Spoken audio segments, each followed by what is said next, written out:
Hey everybody, Rosematter here, and welcome to another tier list video.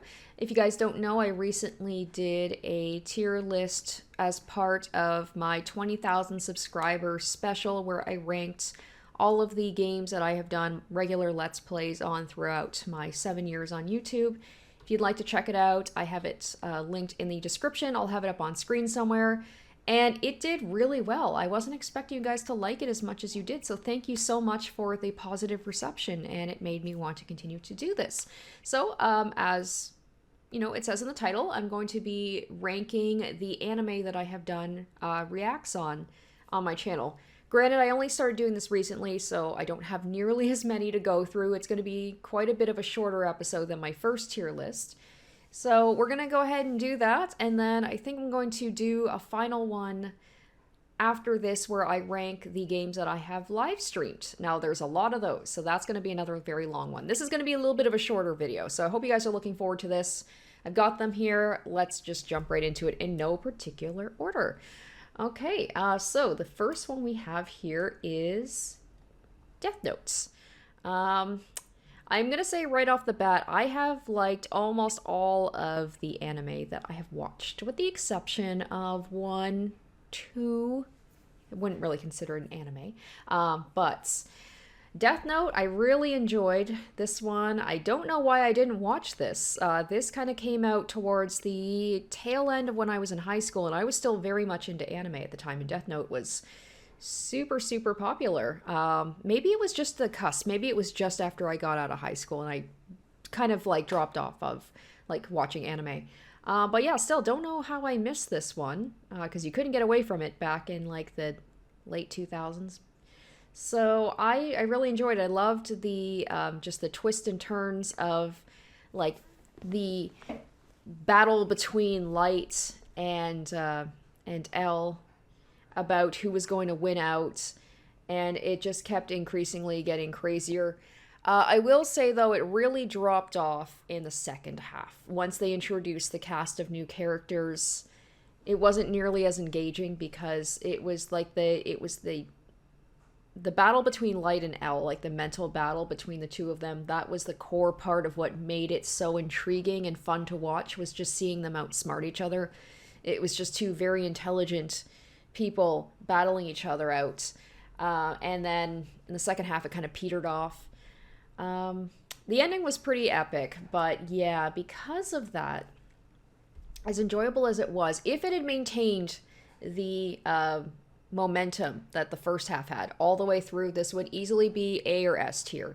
But because of the disappointing second half, I might get some hate right away, but we're going to put Death Note at a B tier. Still very enjoyable. I really liked it, especially the first half. And this is a situation where it is a character, a protagonist, who I didn't really like, but I still enjoyed his antics and seeing what he was going to do next. And he was kind of like a gray, like a morally gray character where like his, I don't know, his actions, like you understand why he was doing it. Like, he was trying to punish what he saw as bad people, but the problem was his idea of what a bad person was just got more and more kind of like gray throughout the series, and you realize he was just doing this more as like he saw himself as like a god. He wanted to create a new world where he was the god and he controlled who lived and who died. So that I couldn't really vibe with, but like I understand the whole thing about like seeing bad people in the world and seeing them get away with things and you want to punish them for it. So that I was like, okay, I kind of understand, and it like makes you think about like if you had a Death Note, would you use it? And if you would, how far would you go with it? So it left a lot of questions, a lot of philosophical questions, made you think. So I really liked it for that, but because of the disappointing second half, I'm gonna put it at a B tier. All right, this one, Bocchi the Rock. I literally just finished this recently. Maybe it's because I just came off of it, or maybe it's because it's so different from the dark anime that I usually watch, but what a breath of fresh air this was. This was one of the most enjoyable anime, not just for the React channel, but just in general I have ever seen. I loved every part of it. It's gotta be S tier. I it was delightful. That is just the best word I can use to describe it. Just a delightful romp. And I am sad that it's over. I'm hoping we're going to get another season at least. Just a light-hearted story about a socially awkward girl who gets into music and wants to be part of a band because she wants to be a part of something, and just watching her journey as she learns to navigate through friendships and being in a band and all that entails. And it's just sweet high school girls just supporting each other in their dreams and getting into fun antics, and it was just such a joyful watch, and I really liked my time with it, and it actually kind of convinced me that I should maybe watch some lighter stuff, because when you watch dark stuff too much, I feel like it kind of affects you after a while. So this was like a little bit of a palate cleanser, and I very, very much enjoyed my time with it. So this was a no question S tier. All right, next, Made in Abyss. Definitely going back to the dark stuff. Most of this is dark, if not like pretty much all of it, with the exception of Bocchi. I'm going to put this at A tier. This was very good. Very, very good. Very, one of those like cutesy anime with a very beautiful, cute art style that got really freaking dark and explored some really dark topics.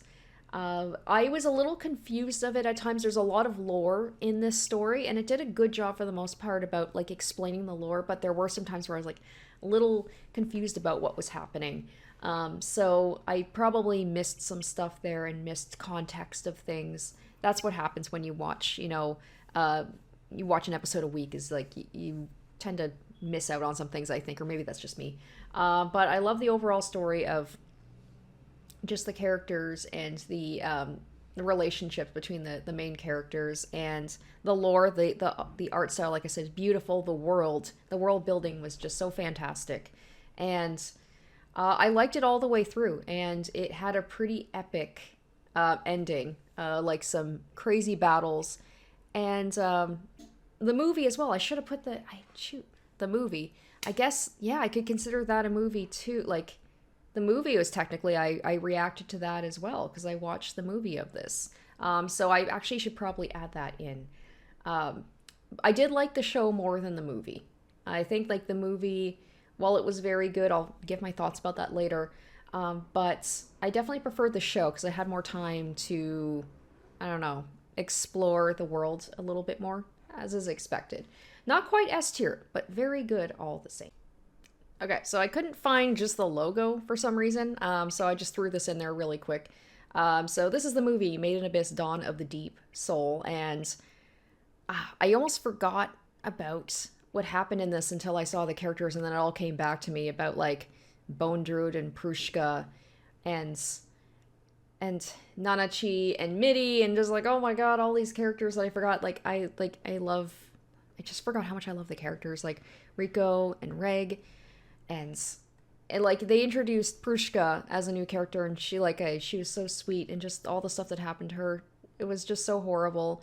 I am going to also put the movie, I think, up in A tier. This was I'm gonna put Made in Abyss as like higher if we're gonna do like sub tiers. Made in Abyss, the show, I enjoyed more than the movie, but I very much enjoyed the movie. It was really freaking dark, though. They managed to cram a lot of dark stuff, probably some of the darkest stuff in the whole series, into the movie. Like the stuff that Bone Druid, like we knew he was a horrible person for what he did to Nanachi and Midi, but I won't spoil it for those of you who have not seen the movie. But he continues to do horrible things to people that are close to him, for his own, and like he explains his reasoning for why he does it. And this is one of those, like, once again, morally gray things where it's like, okay, I understand the reasoning and I understand like their end goal, but I don't agree with it, and I think it's a horrible thing that this person is doing.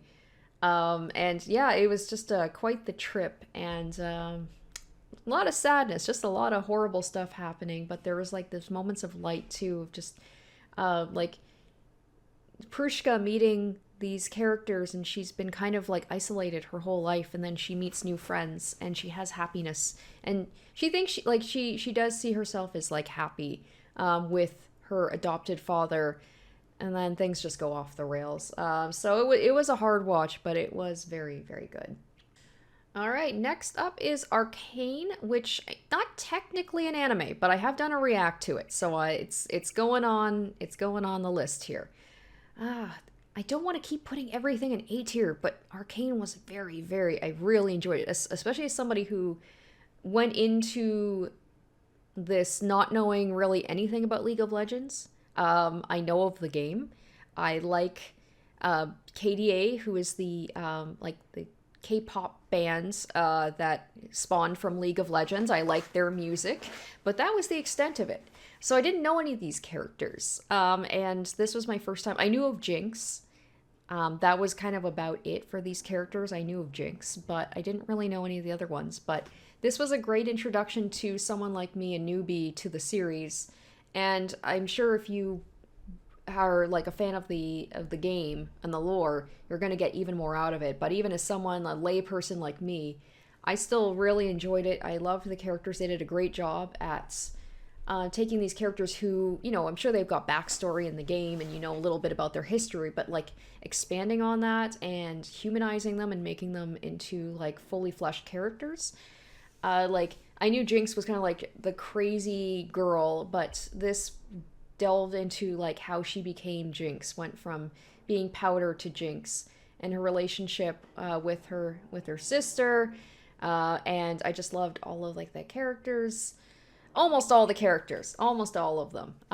But it was just the art style was so different and just beautiful, and there was a certain moment, if you guys have watched my react to Arcane, I believe it was episode 3. I think that's maybe the hardest I've ever cried at any of these series that I've reacted to. Powder just broke my heart, and just seeing these characters like go in their directions that they go, and just like the sisterly bond, and it left on such a cliffhanger. I don't know when season 2 of Arcane is happening. I know like with stuff going on, it's been delayed.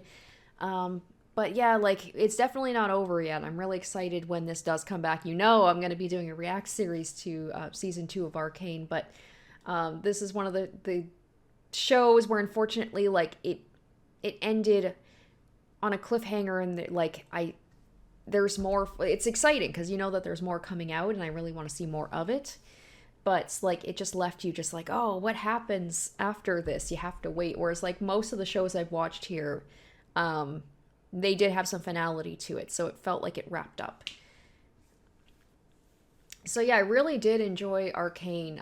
For someone who didn't know about the series too much, it had a great mixture of emotional moments, of funny moments. The action scenes were fantastic. They were so well animated, and it was just fun to watch because of the art style. The voice acting was fantastic. Like the facial animation, it's all top tier, like so good. Not top tier in S tier, not quite, but very, very good all the same. Okay, I'm gonna get some hate for this. Serial Experiments Lain. This is gonna be C tier. I just couldn't get into it. It's not quite D tier. There's gonna be something coming out that's D tier. You guys will see. I'm sure you'll know what it is.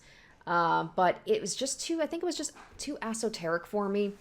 I wasn't smart enough to like really get it. I got what it was trying to do. I understood the overarching themes, but it just dragged. And I mean, I definitely like some of these shows I watch can be very talky, but there's things happening. There's interactions with characters. There's moments, even if they're like Death Note's a perfect example of that. Even if it's just characters talking, there's an underlying tension to it.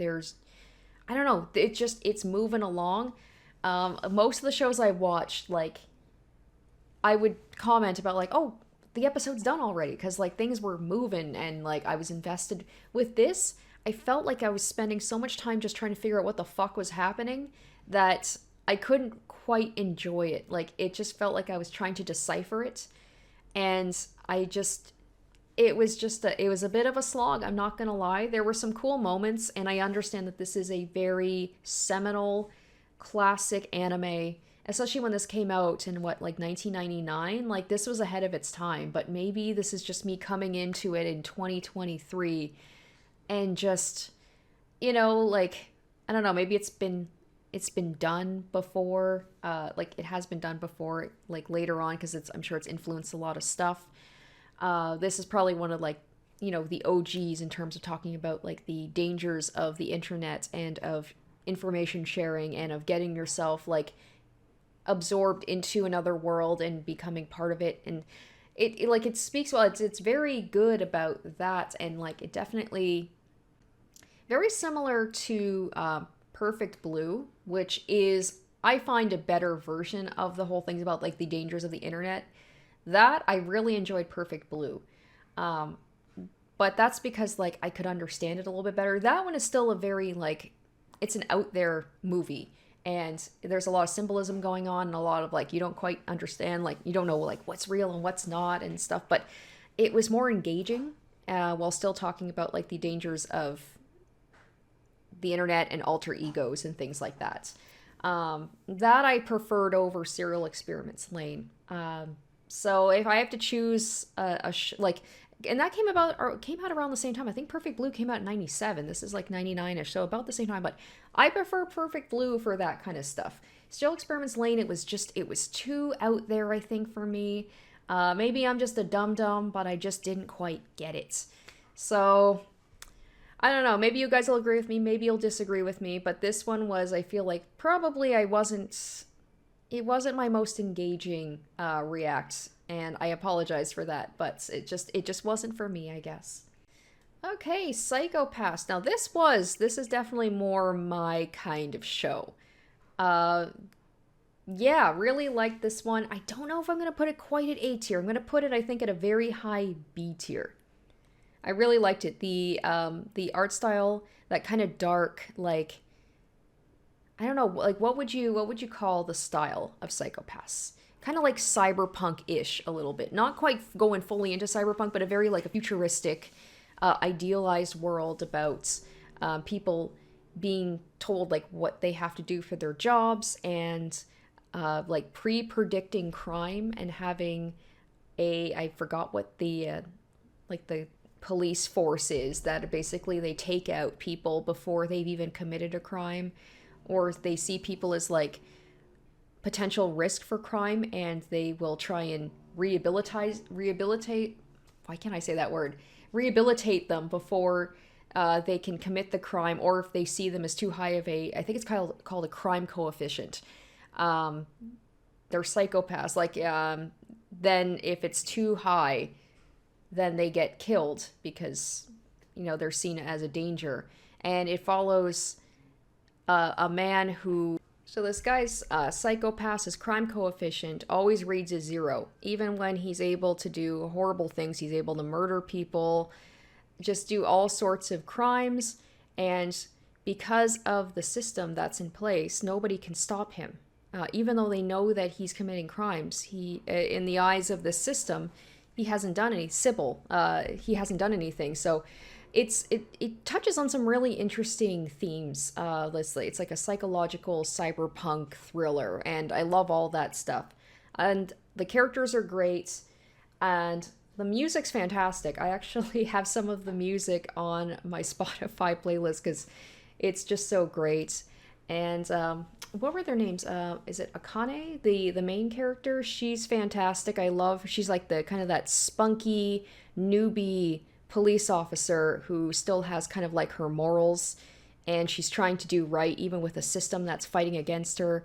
And then she's working with a bunch of like, so I had to look it up. So they're called enforcers. So it's like she's a cop. She's working with enforcers who are like criminals who basically help them out.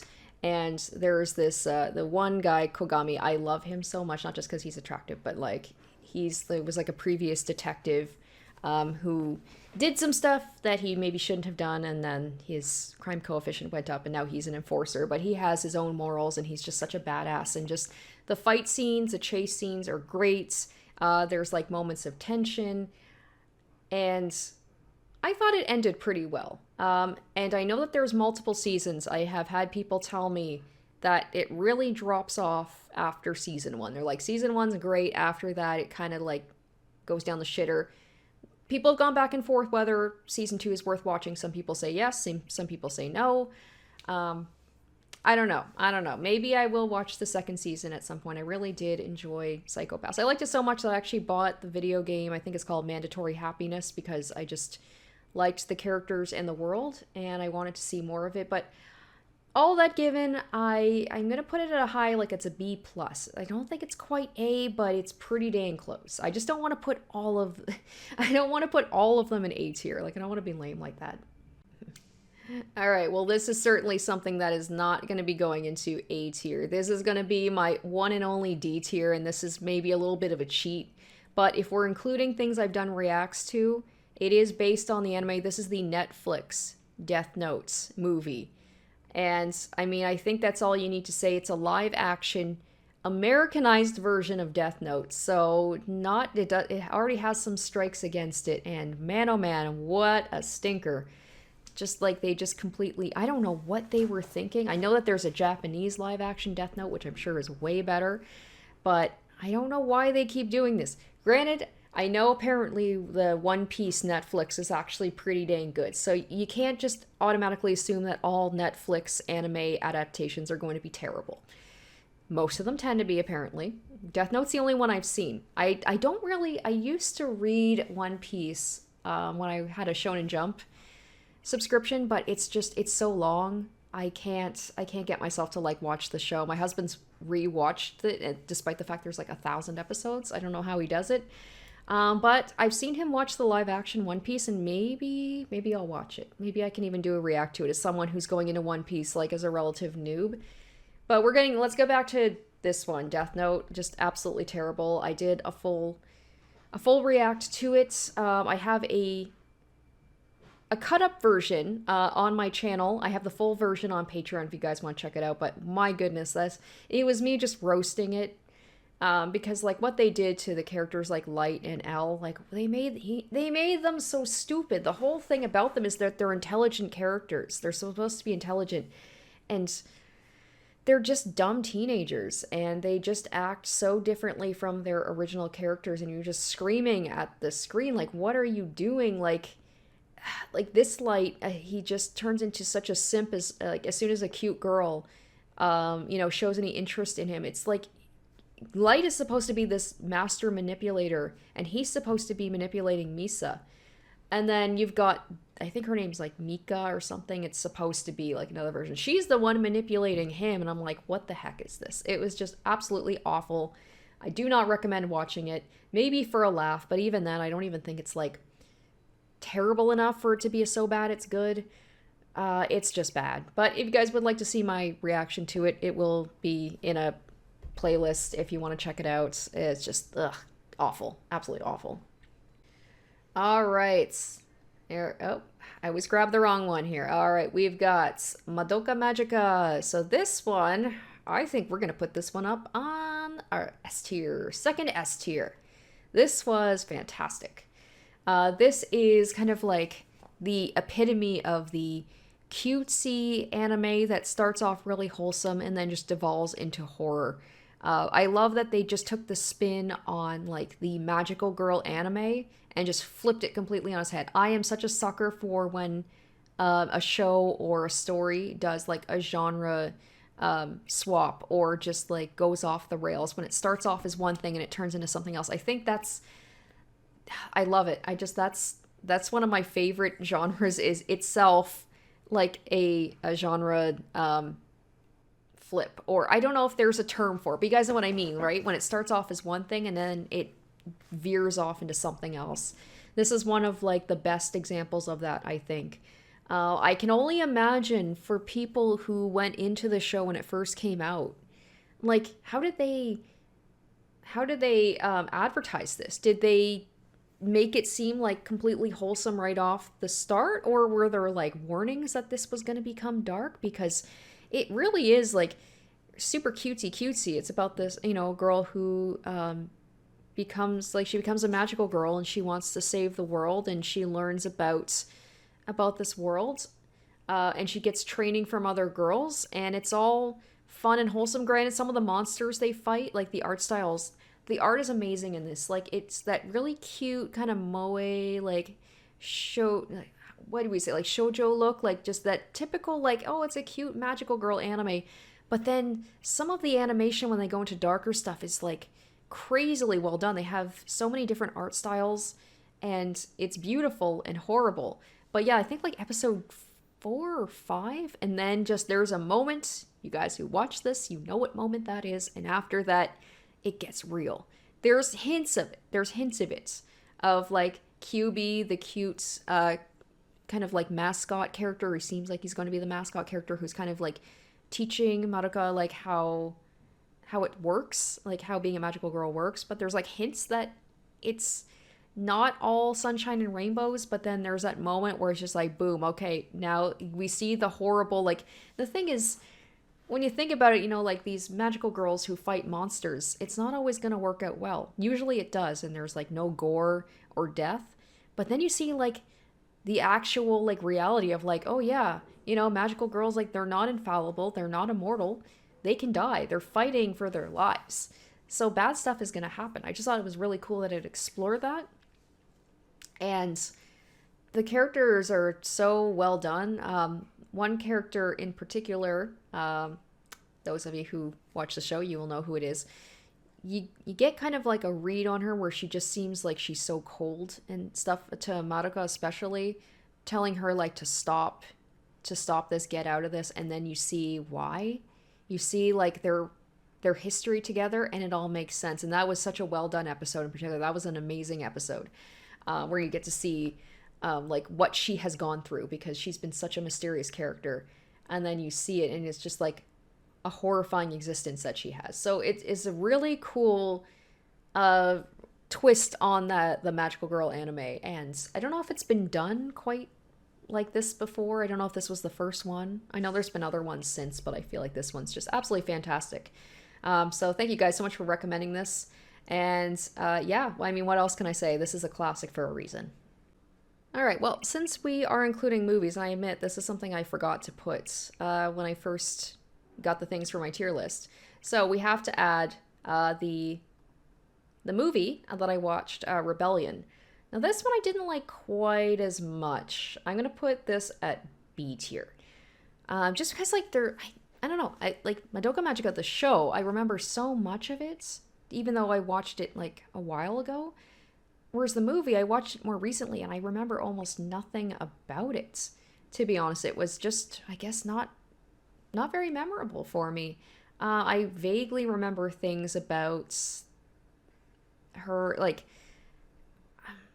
I'm literally drawing a blank. I'm pretty sure I enjoyed it while I watched it, but it was a little bit more hard to follow, I found, on the show, and I don't know why.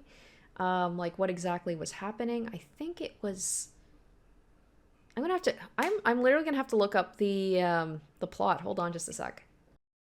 Okay, so I do remember it a little bit better now. It's about like Hamura dealing with the aftermath of what's happened at the end of the show, and she's just desperate to get Madoka back, and goes through some pretty extreme means for that. So she kind of becomes a little bit of a twisted, I wouldn't say a villain, but like she's been twisted by love a little bit, her love for Madoka, and does some things that are questionable. So, okay, I do remember now after reading, but I mean, that tells you something that I could give you kind of the general plot points of all of the things that I've watched here, except when I got to the movie, I got to this, I was just like, what happened again? I can't even remember.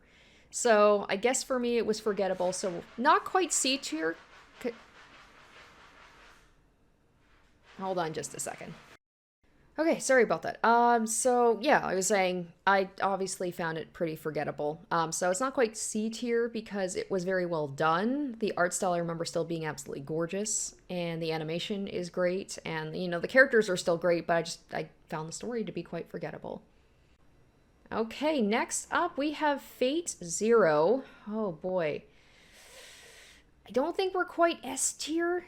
This is going to be another high A. This was a really fun show to watch. It was something a little bit different than I watched up until that point. It was more of kind of like an action show about, you know, these about the Holy Grail War, where masters and servants, which are like heroic spirits from the past, they fight together to obtain the Holy Grail, which can grant the servant and master who win any wish that they desire. So it is like a tournament. It's a tournament based show with mythical figures, and it's was really well done.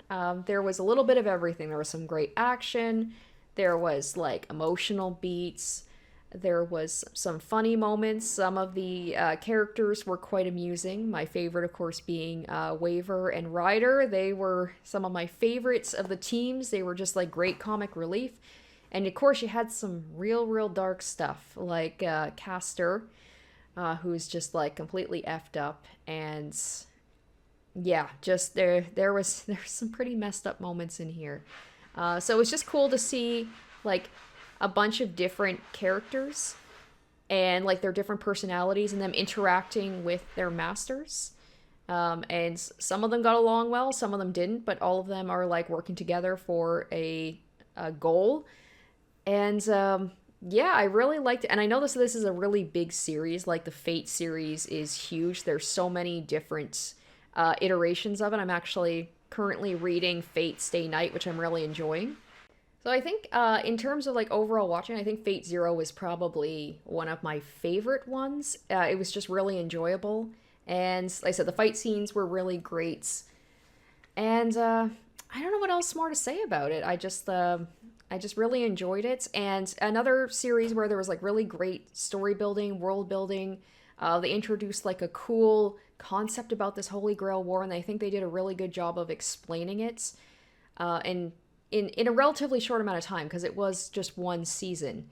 And currently I am, reading the visual novel, which of course can go into much more detail about it. But I think they did a great job at the show about like, condensing it and making you understand like what's going on, how all of this works. So yeah, really enjoyed Fate Zero. Okay, and the final one, which is the very first show I did a react on, was Higurashi SOTSU. Now this was 2 seasons. I think it was like Higurashi Go and Higurashi SOTSU. I'm just gonna cram them. I'm combining both of them together into like one series. Now this one I'm gonna put as a C tier, just because I didn't quite see the point of it. I'm always happy for more Higurashi content, but I feel like they did the characters so dirty. After them working so hard to accomplish their happy ending, Rika especially going through so much suffering, like she's the one who understood more than anyone. Like she remembered all of it, whereas like some of the characters kind of had like a vague remembrance about things that might have happened, but she suffered for so long. She worked so hard with her friends. And then this basically is just like, but what if she gets her happy ending, but also no?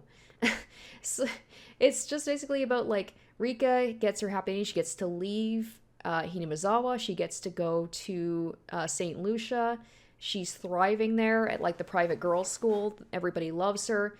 But Sadako can't bear to be left behind. So she ends up going with her, but she's just not, it's not working for her. Like, they don't like her there. Rika ends up like making more friends, and Sadako feels betrayed.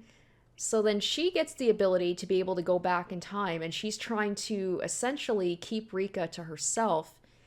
And it just feels like all of the good stuff just got like, it was for nothing. And Rika has to suffer again just because Sadako is so upset. And it's like, I understand, Sadako's upset about that, but like, that's a little drastic.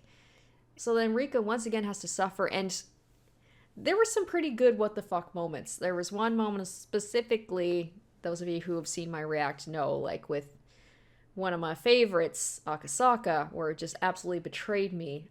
So they did some good jobs, some good shock moments, but the whole time I was watching this, I'm like, but what's the point of this? And then the ending was just kind of like, why? Like, why?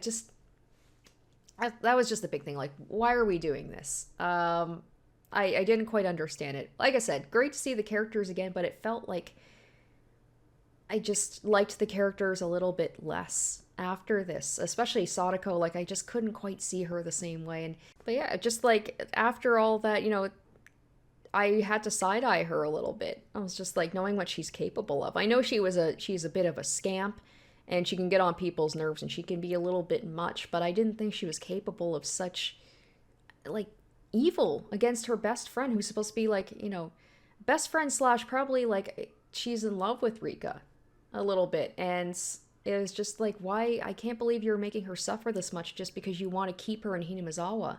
Like, it's so selfish.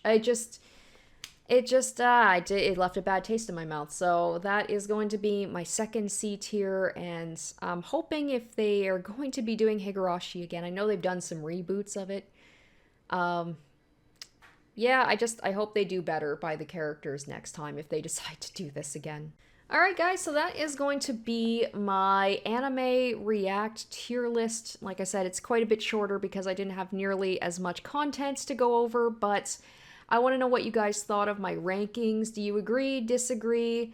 What would you like to see me maybe do tier lists of in the future?